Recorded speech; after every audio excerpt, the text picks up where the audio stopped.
हर हर महादेव दर्शकों, आप सभी को सरिता मिश्रा का नमस्कार। आपके अपने YouTube चैनल जीवन चक्र में आपका स्वागत है। दर्शकों, आज मैं लेके आई हूँ वैशाख मास का प्रदोष व्रत, जो कि बहुत ही खास होता है। वो कब पड़ रहा है अर्थात त्रयोदशी तिथि का प्रारंभ कब हो रहा है और समापन कब हो रहा है, भगवान शिव की पूजा का विधान क्या है और कैसे पूजा करनी है।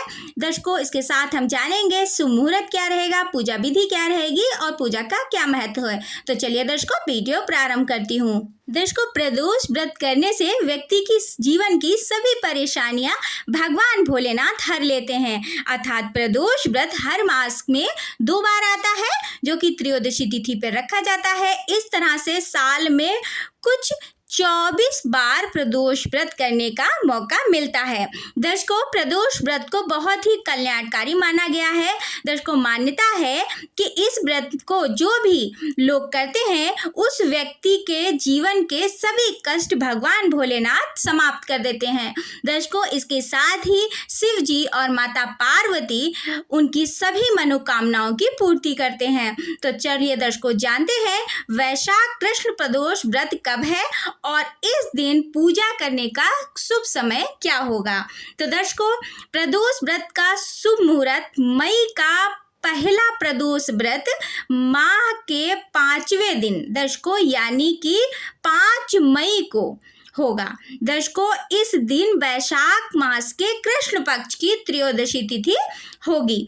दर्शकों, इस दिन शाम 5:41 से प्रदोष व्रत शुरू हो जाएगा और ये अगले दिन तिथि 6 मई 2024 को दोपहर को 2:40 तक समाप्त होगी।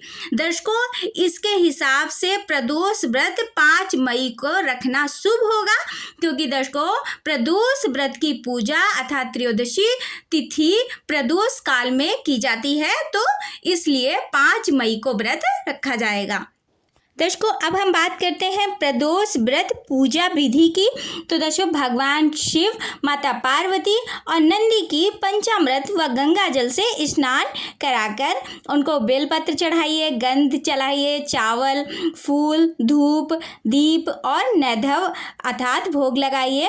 फल और पान, सुपारी, लौंग, इलायची भी आप चढ़ा सकते हैं। अगर व्रत रखना है तो हाथ में पवित्र जल व फूल अक्षत लेकर व्रत रखने का संकल्प लें। दर्शकों, शाम के समय फिर से स्नान करके फिर शिव मंदिर या घर में भगवान शिव का अभिषेक करें और शिव परिवार की विधिवत पूजा अर्चना दर्शकों करनी चाहिए। इसके बाद दीपक जलाएं और फिर शिव जी की आरती गाएं और भगवान शिव की अर्थात प्रदोष व्रत की कथा सुने।